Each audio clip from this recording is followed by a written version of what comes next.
শুয়ে থাকি সারাদিন, কোনো কাজ করি না।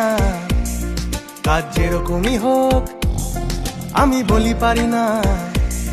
আমি রাজা ছিলাম আগে, আমার খুবই ল্যাদ লাগে। আমি খেতে ভালোবাসি, ফ্যানটা চালিয়ে দাও না মাসি। কোনো কাম কাজে আমি নেই।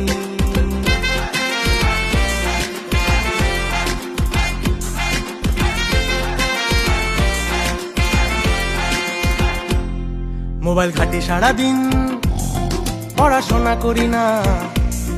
এসি ছাড়া গাড়ি ট্রেন ভাই আমি চড়ি না। আমার স্বভাব খুবই বাজে, লোকে দাঁত কেন মাজে। রোজ স্নান করার কি মানে, এটা ভগবানই জানে।